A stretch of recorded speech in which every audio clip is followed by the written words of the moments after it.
Bismillahirrahmanirrahim. NKRI bubar karena ancaman non-militer.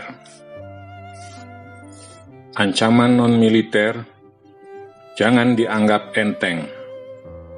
Sangat berdampak terhadap cerai-berainya dan bubarnya NKRI. Data-data di bawah ini bukan hoak, tapi fakta.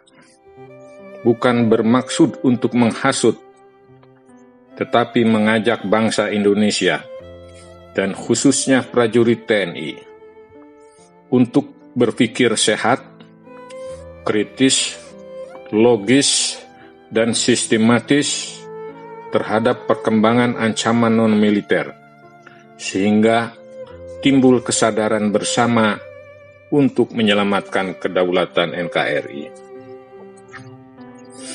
Ancaman non-militer yang berimplikasi kepada tupoksi TNI dalam menyelamatkan dan menegakkan NKRI yang berdasarkan Pancasila, Undang-Undang Dasar tahun 45 antara lain sebagai berikut. 1. Penegakan hukum yang tak berkeadilan.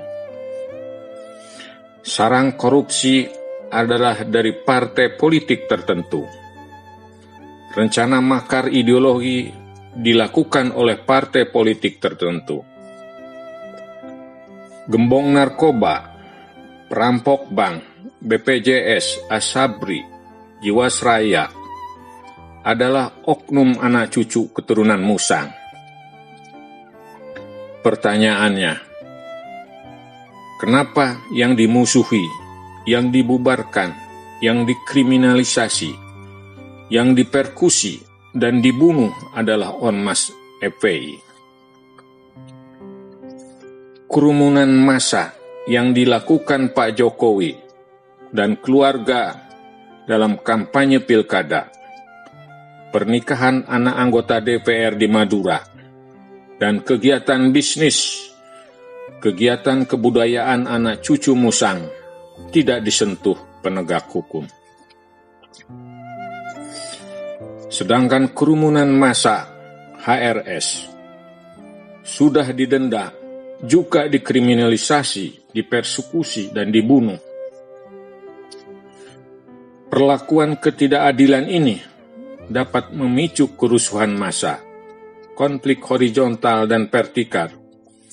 Pada gilirannya dapat mengancam keselamatan dan keutuhan NKRI. Pertanyaan besarnya, kedaulatan atau kekuasaan saat ini ada di tangan siapa?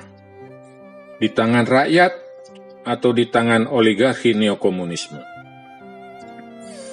2. Rakyat sedang dimiskinkan dengan kebijakan-kebijakan yang tak berpihak kepada rakyat, seperti hutang yang menggunung, Undang-Undang Minerba, Undang-Undang Omnibus Law, impor sembako, impor TKA, listrik naik, sembako naik, pajak naik, BPJS naik, BBM tetap mahal, dan korupsi mewabah di semua lini kehidupan, serta isu pandemi COVID-19.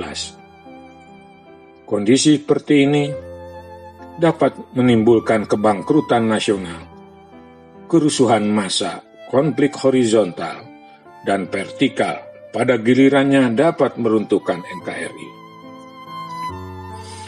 3. Rakyat sedang diadu domba, khususnya umat Islam, dengan menggunakan buzzer dan influencer yang dibiayai oleh rejim. Berakibat Islam Nusantara jadi abu, Islam garis keras, garis lurus jadi arang, berakibat NKRI bubar. Setelah berhasil mengadu domba, umat Islam tahap berikutnya diduga invasi militer akan dilakukan Musang dengan alasan menyelamatkan bisnis dan menyelamatkan warga negara Musang. Untuk melawan Musang perlu kemanunggalan TNI dan rakyat, khususnya kemanunggalan TNI dengan umat Islam, Alasannya penduduk NKRI 87% Muslim, karena kekuatan yang diperhitungkan musang di NKRI hanya TNI dan umat Islam. Kemanunggalan TNI dan rakyat, khususnya kemanunggalan TNI dengan umat Islam, telah terbukti di masa lalu dalam mengusir penjajahan Belanda, menumpas pemberontakan PKI di Madiun, dan menumpas G30 SPKI. Kalau umat Islam sudah dijadikan abu dan arang, TNI tak punya kekuatan lagi. Kegiatan musang selanjutnya tinggal meluluh lantakkan TNI. Kami purnawirawan TNI sangat percaya bahwa TNI akan berpihak kepada kepentingan rakyat. Kami purnawirawan TNI yang sudah sangat sepuh sekali menghimbau kepada adik-adik prajurit TNI. 1. Segera melakukan silaturahmi, komunikasi, berdialog dan berdiskusi dengan anggota legislatif, pemerintah, aparat hukum, tokoh-tokoh masyarakat, tokoh-tokoh agama untuk menghentikan pemicu berkembangnya ancaman non-militer saat ini yang berdampak terhadap keselamatan, keutuhan, dan kedaulatan NKRI.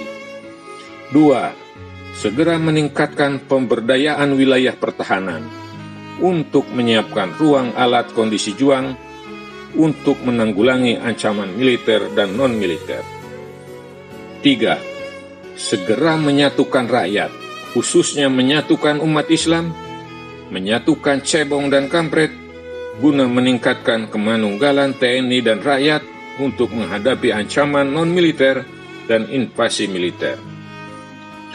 Semoga Allah Subhanahu wa Ta'ala membuka pintu hati, membuka kesadaran para prajurit TNI dan bangsa Indonesia untuk berjuang bersama menyelamatkan dan menegakkan kedaulatan NKRI yang berdasarkan Pancasila dan Undang-Undang Dasar tahun 45. Amin, amin, amin, ya Robbal Alamin. Bandung, 20 Maret 2021. Dedi S. Budiman, Maijen TNI Purnawirawan dari Forum Komunikasi Patriot Peduli Bangsa. Selesai.